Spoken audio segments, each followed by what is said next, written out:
Opa, muito bem, Carlos. Bem-vindo. Boa noite, grande mestre. Como é que vai o meu mestre do coaching?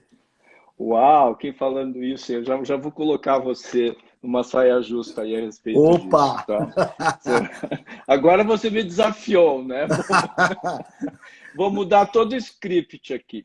Mas eu Não, estava falando. é o Desculpa. contrário, o aluno é que põe o mestre no corner. Não, Legal.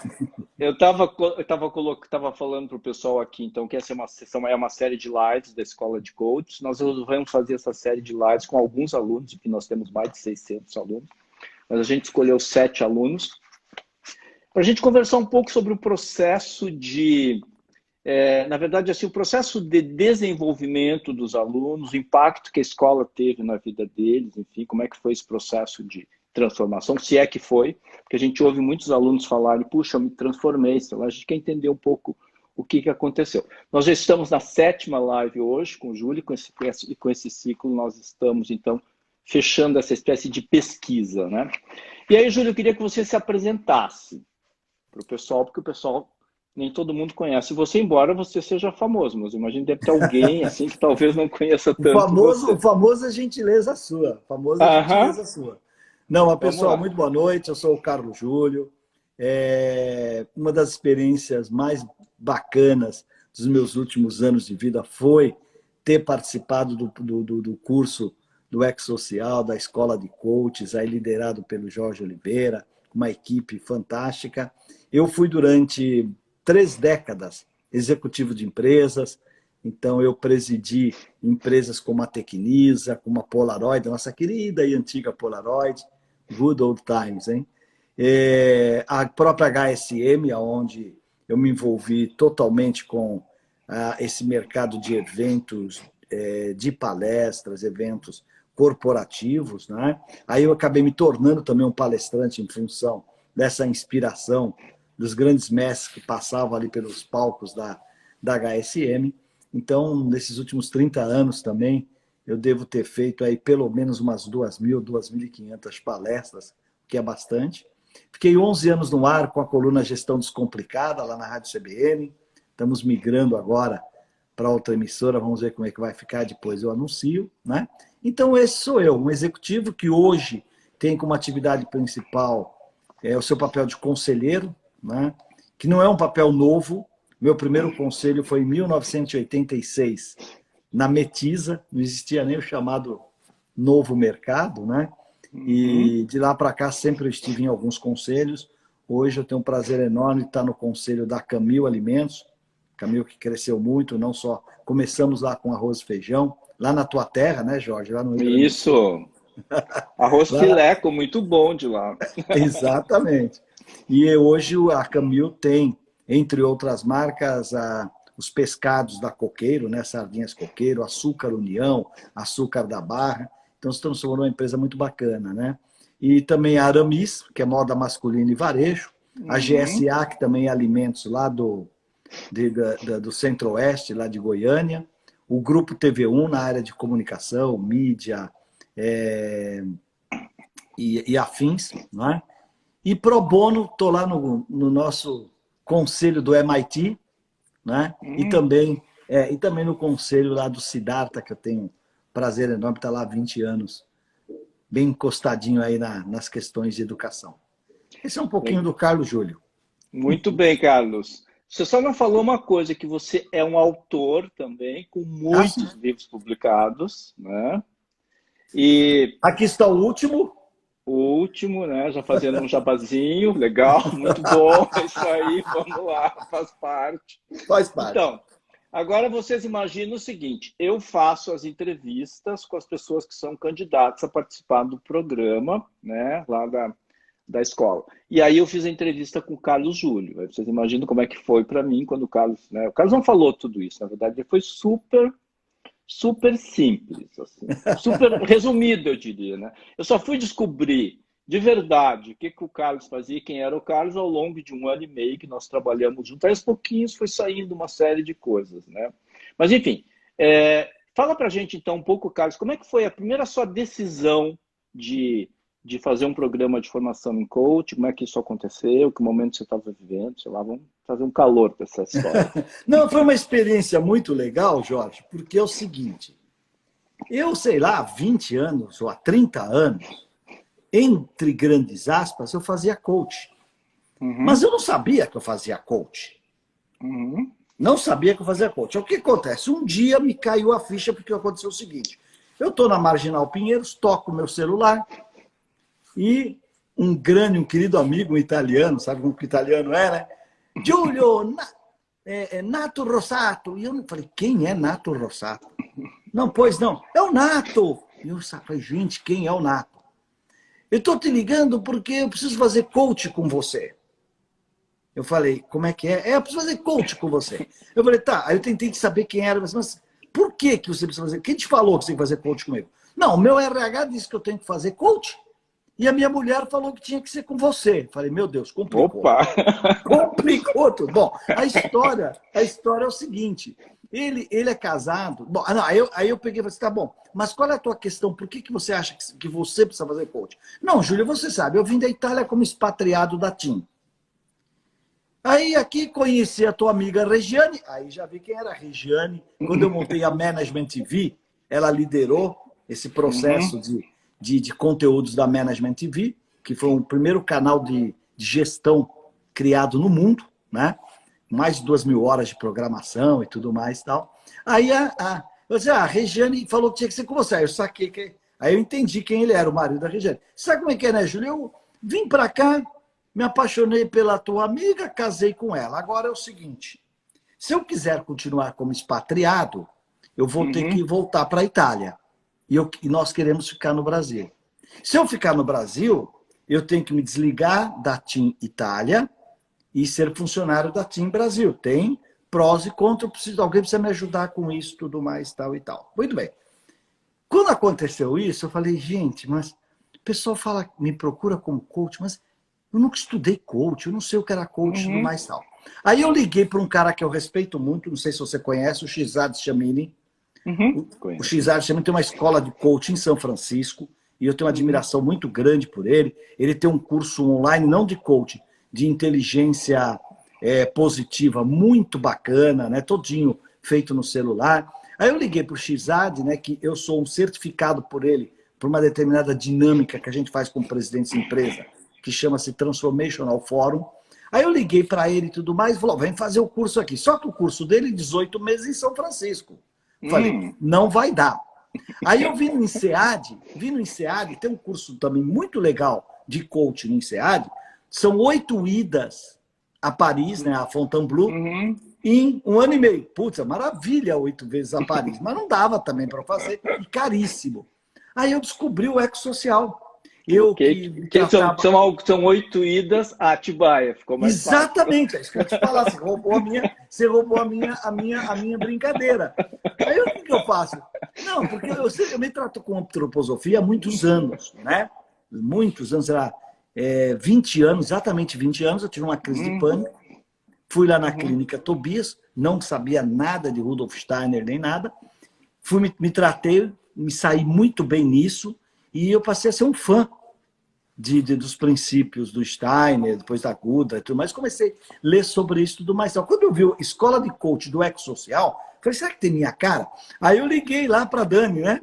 Ela falou, não, nosso curso aqui é 18 meses. Eu falei, mas todo mundo faz curso de coaching de 18 meses? São 8 idas a Atibaia. Eu falei, bom, Atibaia é muito mais palatável do que a Fontainebleau, não é verdade? E aí eu me inscrevi. Mas o que eu quero dizer para você e para quem está nos assistindo, Jorge, para mim foi uma revelação, foi o seguinte. No nosso primeiro módulo, nosso primeiro encontro lá no Recanto da Paz, que chama, né? Isso, é Recanto da Paz. Tem nome de cemitério, mas é um hotel. Mas é um hotel, e muito gostoso, é verdade. Maravilhoso. Maravilhoso, é verdade, tem nome de cemitério mesmo. Aí eu peguei, no primeiro módulo que eu fiz com vocês, numa das refeições lá, eu falei, gente, realmente eu não sabia o que era coach. Então, para mim, foi uma revelação. Por quê? Porque essa coisa entre coaching, mentoria e counseling Para mim, são três coisas muito diferentes no que diz respeito à técnica do profissional e ao interesse do coach, né, do cliente. Quer dizer, o que o cliente espera de você? Porque muita gente vem me procurar, lê os meus livros ou assiste as minhas aulas e tal. Ele vem fazer coach comigo, mas ele não quer coach, ele quer counseling. Por exemplo, esse italiano, no caso, ele fala, pô, Júlio, você acha que eu devo ficar aqui ou ir para a Itália? Não, o que você acha? Aprendi com você, né? Joga o macaquinho no cara, né? Então, quer dizer, as técnicas muito diferentes. E isso foi tem sido muito positivo, porque o que acontece?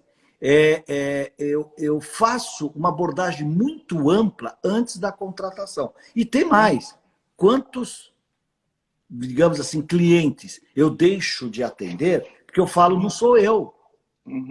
É verdade. De repente o cara está precisando... É muito mais existencial, é muito mais terapêutico do que coach. Eu não sou terapeuta, né? Então, muitas dessas situações têm acontecido. Então, é isso. Eu fiquei muito feliz porque eu sempre fiquei assim, um pouquinho cético, e não tome isso aqui como uma crítica até aquilo que eu não conheço, mas como é que alguns colegas nossos formam um coach de quinta a domingo?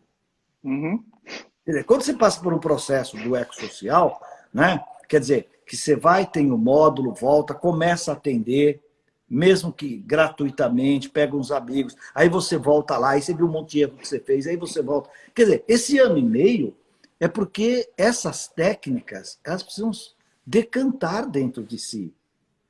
Não é? E assiste um monte de colegas fazendo os exercícios de coach, né? Durante o programa e tal. Então, para mim, foi revelador, foi um ótimo investimento. E quando eu falo investimento aqui, eu não estou me referindo à questão de quanto dinheiro eu coloquei, quanto dinheiro eu ganhei. Eu estou falando um ótimo investimento até na descoberta de mim mesmo e até para saber se eu poderia realmente ser útil para as pessoas usando as técnicas. Legal. E o que você teve que transformar em você, Júlio? Eu sei que você já é uma pessoa super, enfim, trabalhada, né? Assim, já tem, mas o que na escola você olhou, assim, o que você percebeu em relação a você? Alguma coisa? Muita coisa. Eu acho que, no meu caso em específico, se eu não mudasse, eu não poderia atender. Mas eu acho que a minha mudança é uma jornada que eu nem sei se um dia vai se completar. Porque eu aprendi com vocês essa coisa do espelho. Quando você tá ali com o teu contigo, você está se vendo muitas vezes naquilo, né? Para usar as qualidades anímicas, né? Você é lua, né? Mas o teu coach também é lua de si, em muitos aspectos, né? Então, eu acho que essa questão da busca pela consciência, o curso foi um bom despertar para mim, porque os meus terapeutas sempre falavam para mim, olha, você tem que fazer contato com você.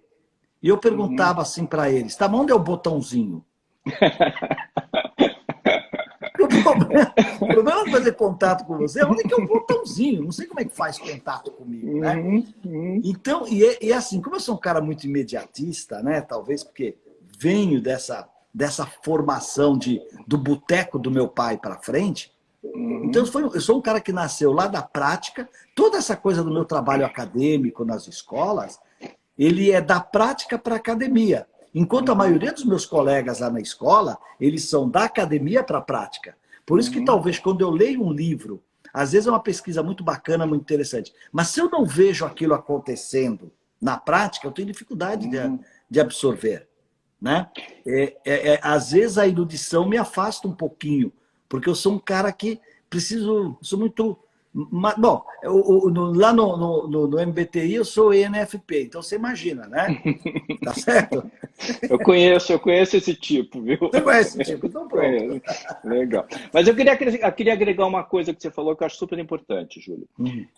Assim, o fazer coaching, a prática do coaching, o ofício do coaching, ele é de verdade da prática para a teoria. Eu acho que isso é uma coisa muito interessante, né? Porque se a gente pensar, tem muito pouca coisa teórica escrita que seja de coaching mesmo, de fundo de coaching. A maioria são adaptações da psicologia, das teorias de desenvolvimento. Então, coaching é uma disciplina que está se formando ainda. Então, tem muito isso. Então, as coisas que aproximam. Essa sua perspectiva de que a prática é importante para você e que da prática você vai para a teoria. Isso também é a forma como a gente atua na escola, né? É A gente verdade. trabalha sempre a partir da prática. Para quem está nos assistindo e não sabe, eu acho que um dos pontos fortes do curso do Ecosocial é exatamente as vivências. Né? Às vezes eu estava em algumas vivências ali, com o meu pragmatismo, com o meu cabeção muito maior que o meu sentimento aqui, eu falava, o que eu estou fazendo deitado aqui né, e alguém está fazendo massagem no meu pé? Eu falei, que negócio é esse? Até você absorver dessas dinâmicas o que efetivamente está acontecendo, para mim é mais demorado. Para mim é mais demorado. Mas foi um aprendizado, eu diria, ímpar. Legal, muito bom. E olha, temos craques aqui, hein? O André, querido amigo André Freire, está aí, um dos melhores headhunters do Brasil, está aqui nos assistindo. Então, cuidado, hein? De repente ele vai te contratar, Jorge. Agora, quem sabe, né? É verdade, é verdade. A Leia está falando aqui que essa é a grande diferença entre fazer coaching e ser coaching. Legal, que a Leia está trazendo. Mas voltando para o Júlio um pouco, o que na verdade eu observei no Júlio durante o período que ele teve lá, que me chamou muita atenção, é porque vocês viram o Júlio, esse iluminista, né? Esse cara que está aí, que tomava café com o Peter Drucker, se não me engano, né? E coisa desse tipo, convivia com o Kotler, enfim, é um cara que conviveu com os maiores gurus do século XX. É desse cara que a gente está falando. E eu via ele lá na escola, no curso, enfim, sentadinho lá de aluno, e eu ficava impressionado com isso, de como ele conseguia ser de verdade um aprendiz nesse lugar. Eu era? Acho que, não, mas eu assim, era um aprendiz. Mas assim, entre você ser e você se colocar de verdade nesse lugar, e eu acho que isso faz toda a diferença para quem quer se tornar coach, né? Porque você precisa desconstruir uma série de coisas, e para fazer isso você precisa, independente do programa que você está fazendo, independente de onde você está, você precisa poder se colocar nesse lugar, né? Do aprendiz e de ficar aberto para se trabalhar. E isso eu vi você fazendo, e eu acho que isso fez muita diferença para você e para o grupo, inclusive. Pode ser. Mas, na verdade assim, não há como ser um professor se você não for um bom aluno. Né?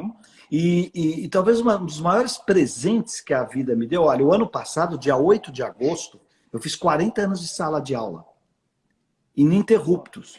Talvez seja uma das poucas coisas assim, que eu tenho um orgulho, uma certa vaidade, é dessa 40 anos de sala de aula.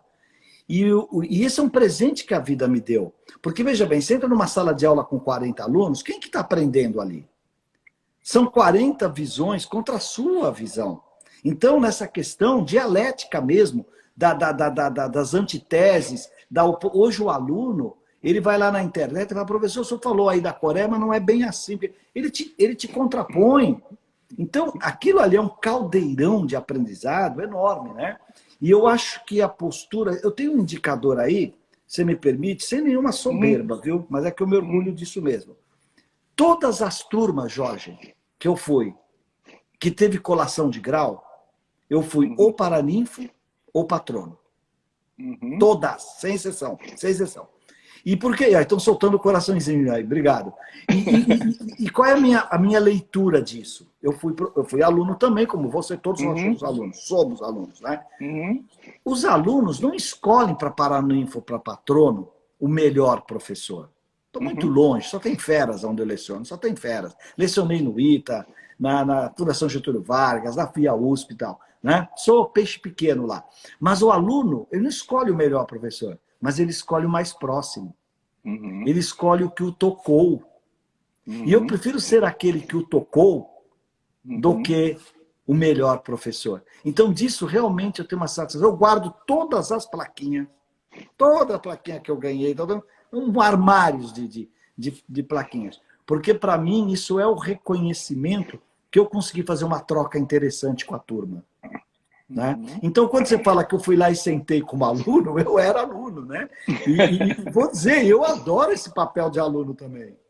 né? Ah, que legal, que legal. É. Pessoal, se vocês tiverem perguntas para o Júlio, vão colocando aí e a gente vai respondendo na medida que a gente puder. Bom, Júlio, eu queria ouvir um pouquinho de você.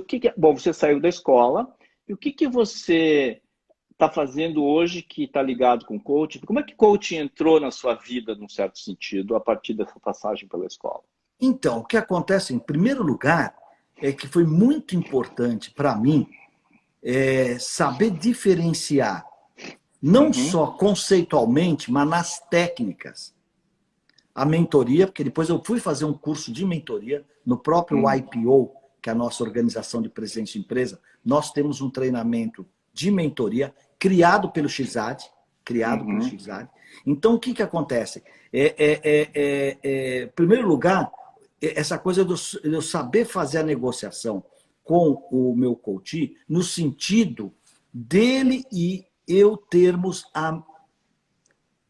vamos dizer, a previsão de que um foi feito para o outro. Porque você sabe que a química se dá nas sessões, não é uhum, verdade? Mas eu acho que você uhum, pode antecipar muito daquilo que não vai dar certo se você tiver uma uhum, conversa muito franca sobre como é que uhum, funcionam as coisas, né? Então, essa uhum, foi a primeira coisa. Segunda coisa é que me deu uma validação.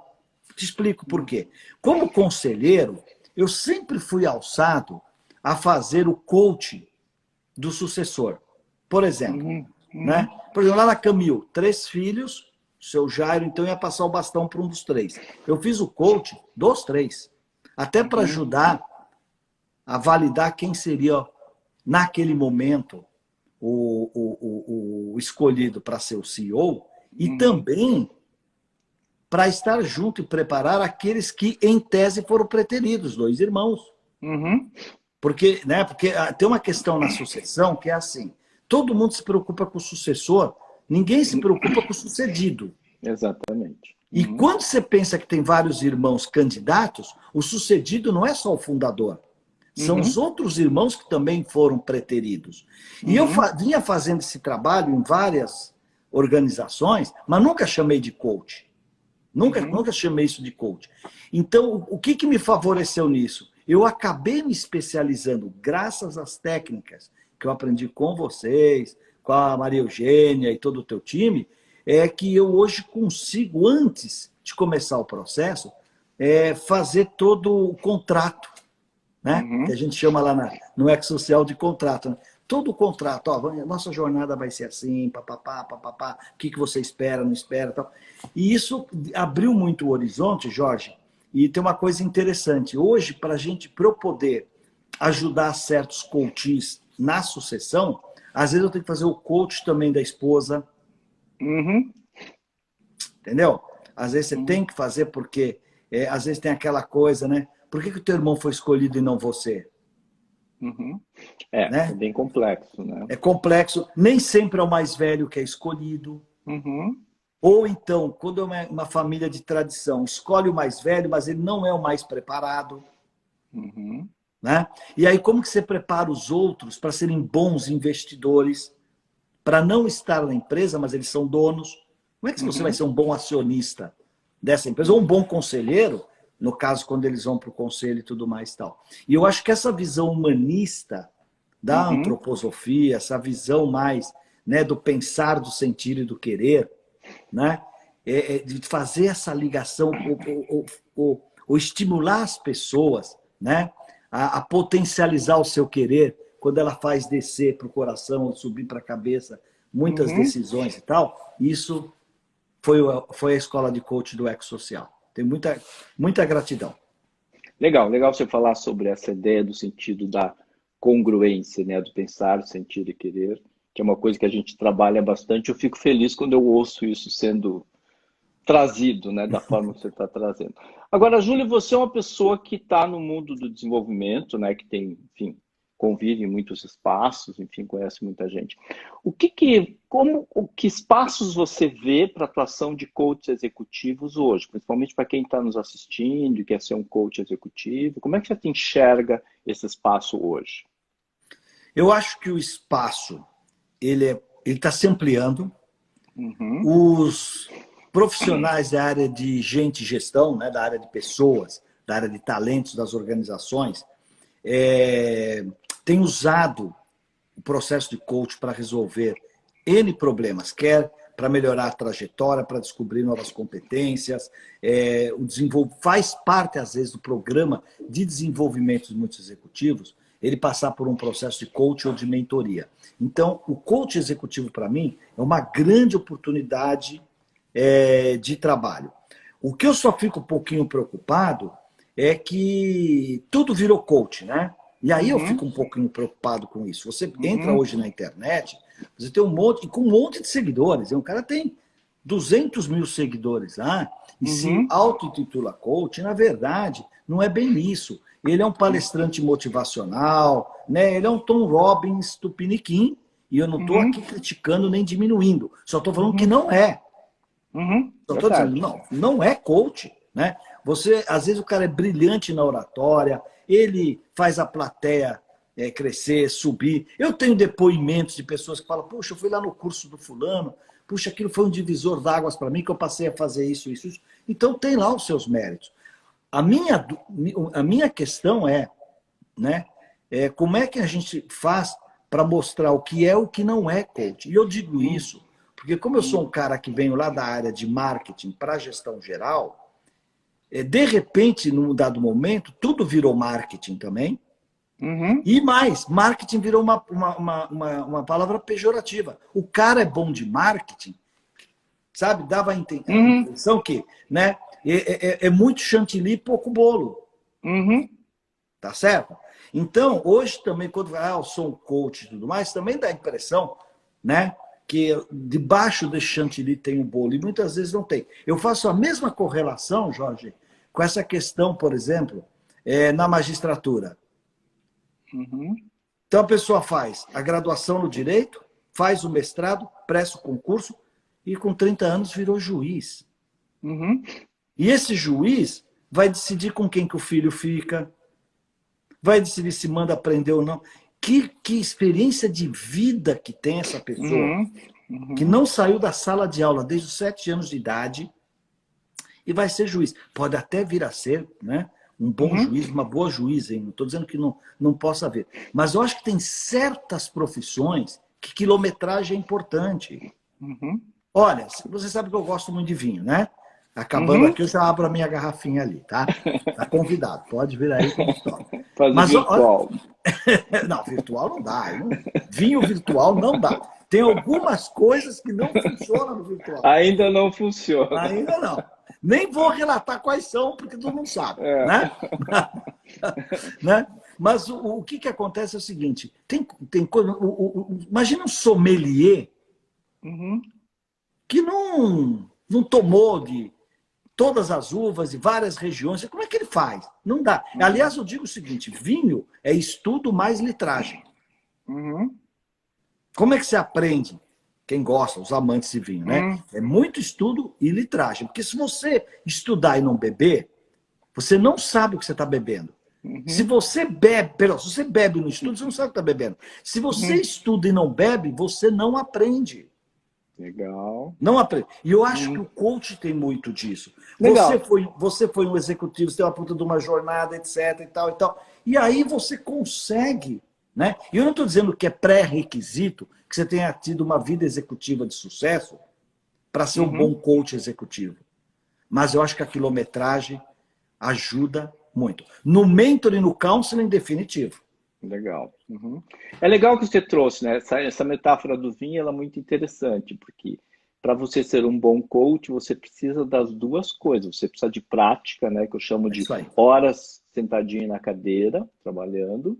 Você precisa de teoria para dar sustentação, para você ir entendendo, né, do que você está falando. E você precisa de supervisão também. Você precisa discutir com um profissional mais experiente para você poder ter essa consistência ao longo do processo. Eu queria trazer uma outra coisa, aproveitando que você falou.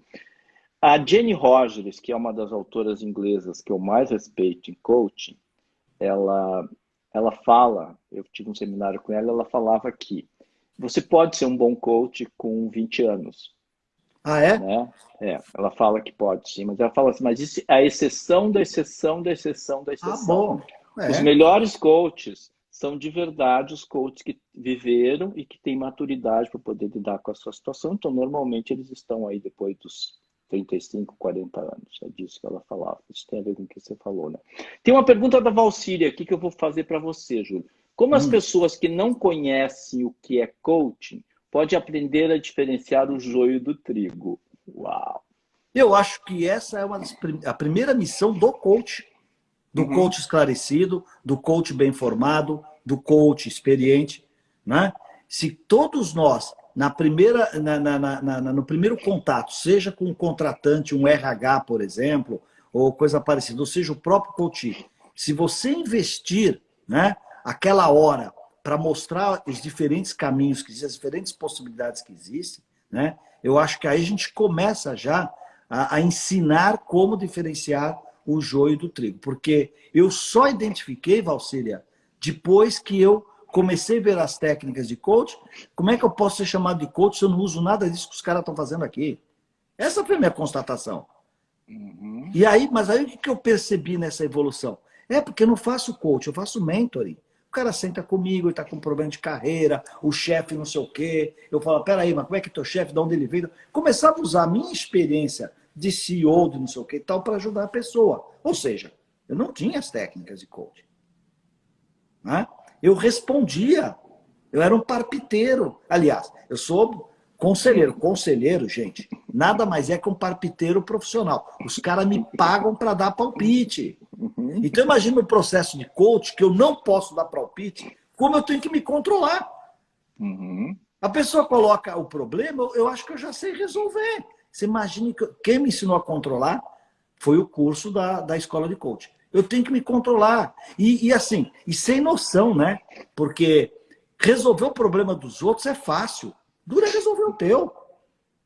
Não é verdade? Eu costumo dizer, Jorge, que é muito mais fácil você ser conselheiro dos outros do que executivo de si mesmo. É verdade. Não é? Então, não sei, Valcíria, se eu conseguir responder um pouquinho aí. Você, Jorge, como é que você acha que a gente pode ajudar a diferenciar e a separar o joio do trigo? Eu acho que separar o joio do trigo, principalmente quando a gente tem, principalmente no coach executivo, que as contratações acontecem feitas pelas organizações, pelos RHs, eu acho que o nosso papel é muito de ajudar os RHs a entenderem que perguntas eles precisam fazer para os profissionais que se apresentam, né? Claro. E aí, tipo, que formação você fez, onde você fez, você tem uma certificação, você não tem uma certificação, quantas horas você tem de atuação, sei lá, você faz supervisão, não faz... Eu acho que isso são todos parâmetros que ajudam a construir uma forma para decidir. Aí o RH decide, ele pode contratar um cara que não tem formação nenhuma, mas ok, é uma questão de... E eu acho que é isso que a gente precisa também, e a gente faz muito isso, e trabalhando, né? Institucionalmente, levando sempre esse conceito, porque de verdade, coaching passa por um processo, acho que agora melhorou um pouquinho, né? Mas a gente passou por momentos bem difíceis, né? Bem difíceis. Verdade. Não, eu acho que tem uma outra questão aí também. Você imagina, o RH tem lá o seu budget, né? O seu orçamento. E aí, eu acho, o que eu percebo, assim, o escopo do trabalho do coach, eu fico impressionado, porque vai de 100 a 2.000. Não é que vai de 400 a 600. Não, vai de 100 a 2.000 reais a sessão, tudo mais e tal. E aí eu fico imaginando, o RH tem lá o budget dele seguro, não sei o quê. Como é que ele toma essas decisões? Quer dizer, não dá para contratar um coach indo para a mesa de compras, como eles fazem. Eu acho que até isso acontece a mesma coisa no mundo das palestras. Eu acho que eu te contei, Jorge, num dos nossos encontros aí. Logo começou a pandemia, uns 2, 3 meses depois da pandemia, um grande banco, né? Desses que anunciam zilhões de reais no tri, não é no ano, hein? No trimestre. Aí o diretor lá queria que eu fizesse uma live com os 30 e tantos gerentes dele do private que estavam em casa.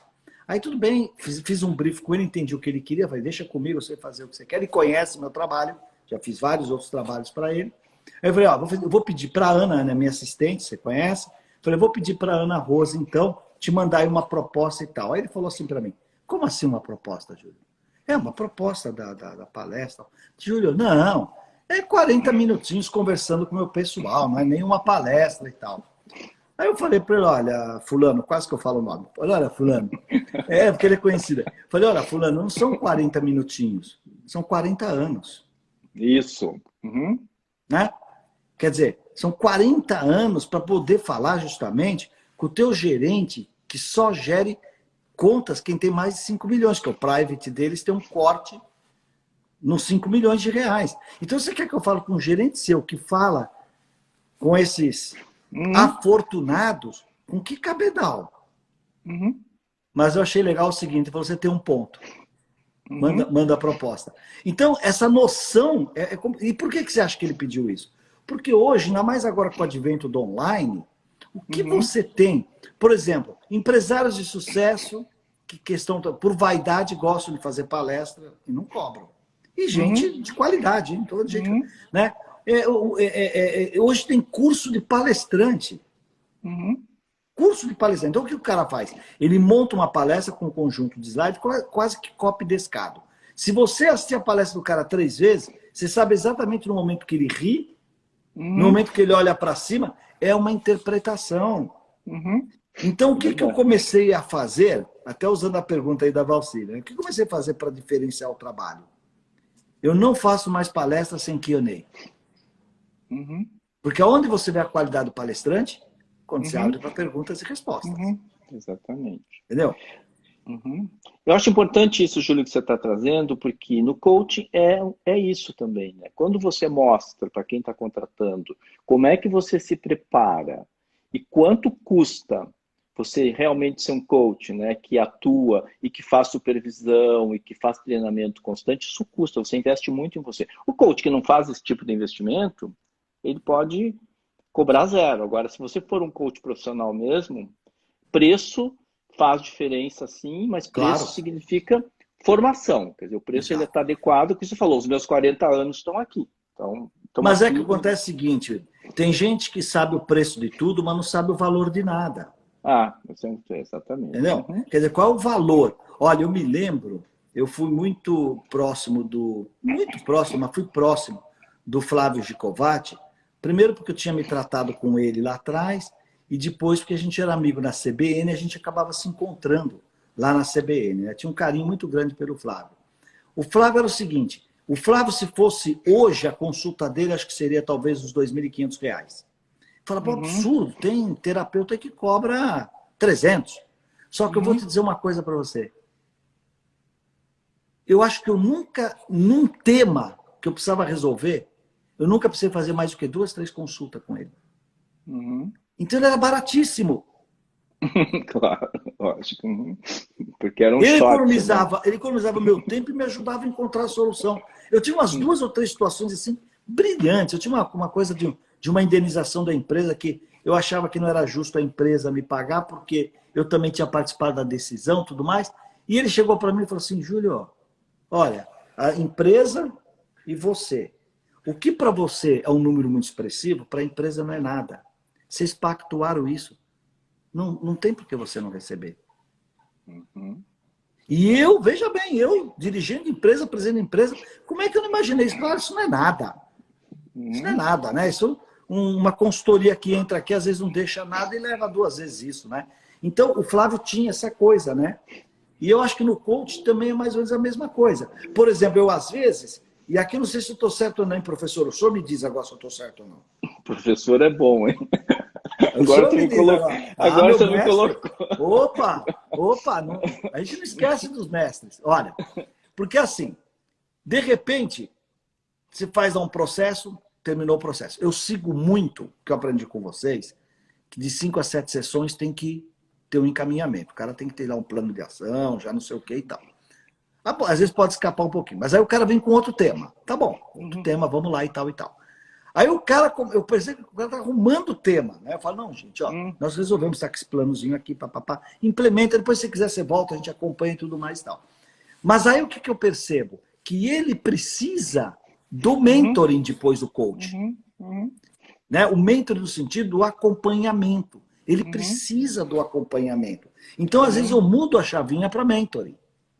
Quando eu mudo a chavinha para mentoring, ele me liga durante a semana, eu apresento algum contato que ele está precisando para desenvolver qualquer coisa. Então, eu começo a agregar valor nessa relação num processo de mentoring, né? E quando isso se encaminha e é uma pessoa lá do C-Level, não, que é um CEO e é um jovem, o presente que eu acabo dando para ele, se ele tiver o perfil, é que eu coloco ele no IPO. Porque no IPO, nas nossas sessões de fórum, que são 10 pessoas, ele tem 9 pessoas para ajudá-lo a pensar. E lá no IPO, a nossa técnica é essa, no advice. Você não dá conselho. Você só conta das suas experiências sobre o tema que está na mesa, se você as tiver. Ou dos seus sentimentos. Porque às vezes você não tem experiência, mas aquilo está te dando uma angústia muito grande, ou coisa parecida, e você coloca. E esses processos são muito, muito bacanas. Legal, legal. Legal que você trouxe, né? Porque, claro, tem uma... Entre coach e mentoring, tem uma, digamos assim, uma película, às vezes, em alguns momentos, né? Eu acho legal que você trouxe de que chega um momento que coaching termina, de verdade, você tem que fazer um processo de separação do cliente. É isso aí.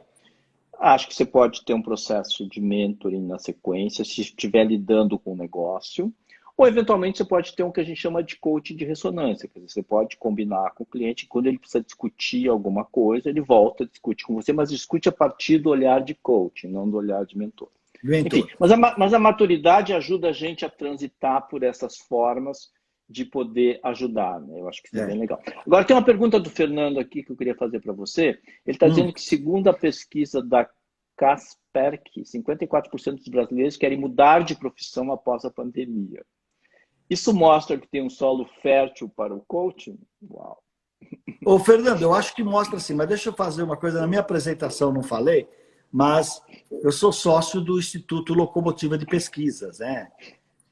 Quem aparece bem é o meu sócio-presidente, que é o Renato Meirelles, até porque ele é um dos papas aí da área de pesquisa de comportamento e consumo no Brasil, né? Mas eu estou lá envolvido com essa questão também das pesquisas, etc. e tal, né? Essa pesquisa da Kaspersky, eu acho que se fosse feita antes da pandemia, o número não seria muito diferente, não.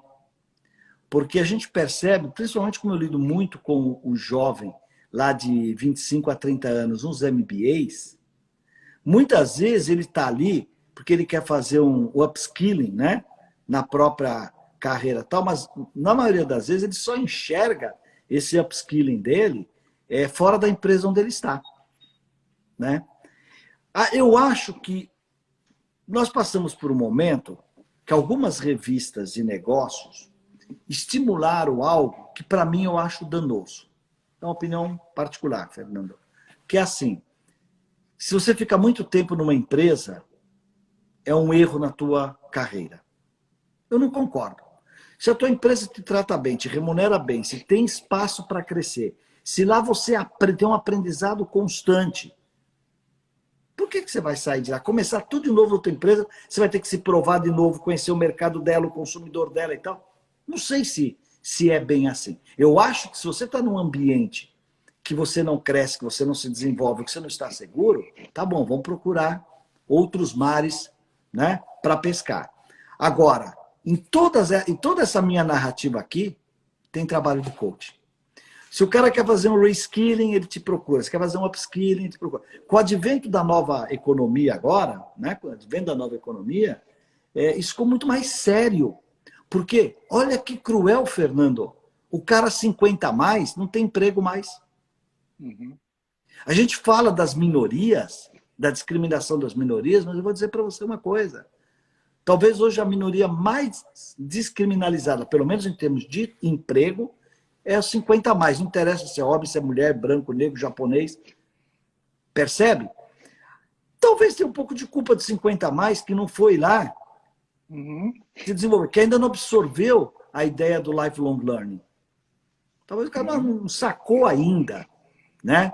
Que ele vai ter que estar aprendendo o tempo todo. E o impacto da tecnologia, das novas tecnologias no mundo dos negócios, fez com que muitos profissionais ficassem obsoletos da noite para o overnight. Eu vejo em conselhos, os conselhos eram predominantemente profissionais de finanças. Finanças e auditores. Puxa vida, então você só via, aliás, e você analisava o que já tinha acontecido, porque você vai na reunião do conselho e vê o resultado do mês anterior. Ninguém Uhum. olhava para o para-brisa, todo mundo olha para o retrovisor, o que já passou. Tá bom, mas e o mercado que está lá fora? E a inovação? E a disruptura? E as possíveis fusões, aquisições, os novos mercados, as chamadas áreas brancas? A gente não tinha os marqueteiros, vamos dizer, ou os Uhum. estrategistas, para estimular a diretoria a sair fora da caixinha. Percebe? Então, acho que o trabalho do coach ele abrange tudo isso, né? Ele abrange tudo isso. O team coaching, né? Que eu acho que eu Uhum. preciso aprender o team coaching. Eu acho que By é the um way, desse... vai aprender conosco. A gente tem uma formação em Team Coaching. Então pode contar comigo aí. Ô Dani, pode me inscrever na próxima turma aí que eu vou. Pode me Olha, inscrever. Dani, foi falado no ar. Vai lá, Olha lá, Dani. pode me escrever que eu vou. Porque, mas é verdade, sabe por quê, o Jorge? Dado o meu trabalho acadêmico, eu faço muitas dinâmicas nas Uhum. empresas.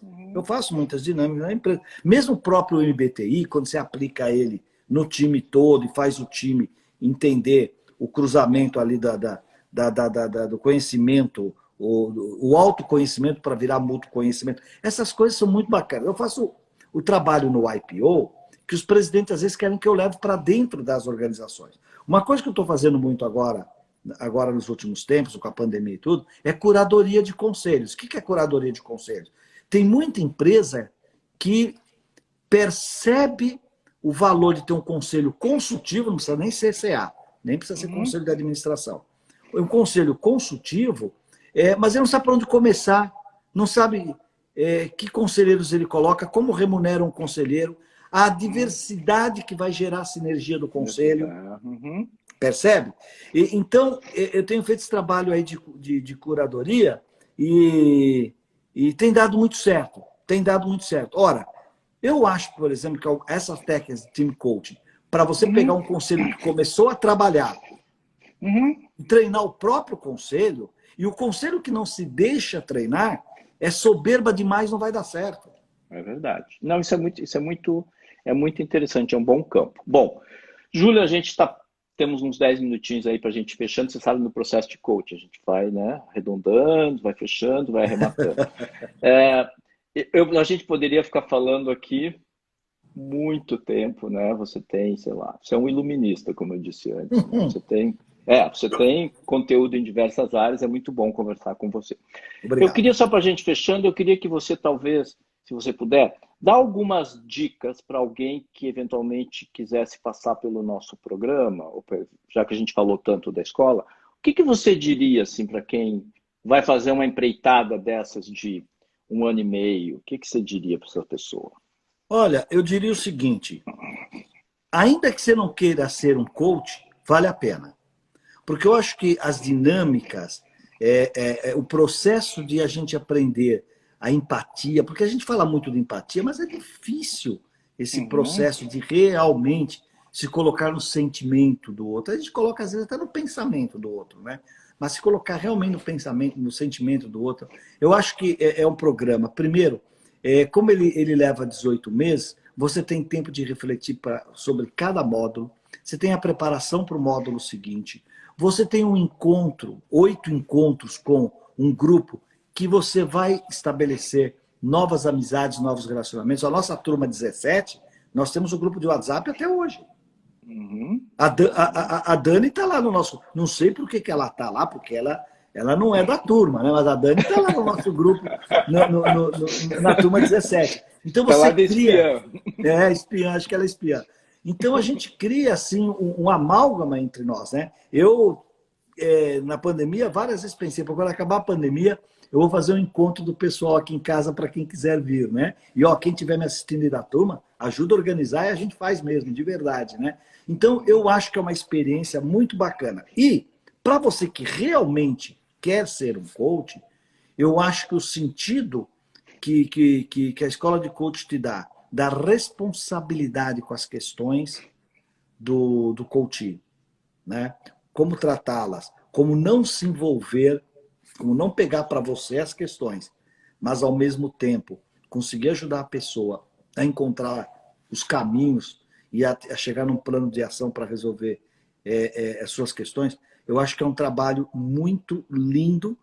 É um trabalho, tem que ser remunerado, deve ser remunerado, tudo certo. Mas é o tipo do trabalho que eu faria pro bono, porque eu acho que ajuda muitas pessoas. Legal. Bom, Júlio, muito obrigado por você ter aberto esse tempo aí para conversar comigo, né? A Maria Angélica Só não está aqui, aumentou o mas eu apetite também pelo vinho. agradeço. Então, beleza. E eu agradeço, então, o pessoal que ficou conosco aqui, que fez perguntas, enfim, espero que tenha sido, Ó, bom A para Valcíria se vocês. jogando aí. A A Valcíria se Valcíria jogando. falou que ela não é da turma, mas eu também não sou da, quer dizer, eu acho que eu sou da turma, Você é da Mas turma, né? podia convidar a gente também, tá bom? Mas Tá legal. Muito convidado, tá obrigado, convidado. gente. Muito obrigado a todo mundo. Um beijo para todo mundo e obrigado por terem participado conosco. Tchau, tchau, Valeu. Júlio. Um abraço a Obrigado. todos vocês aí. Fique com Deus. Namastê. Namastê.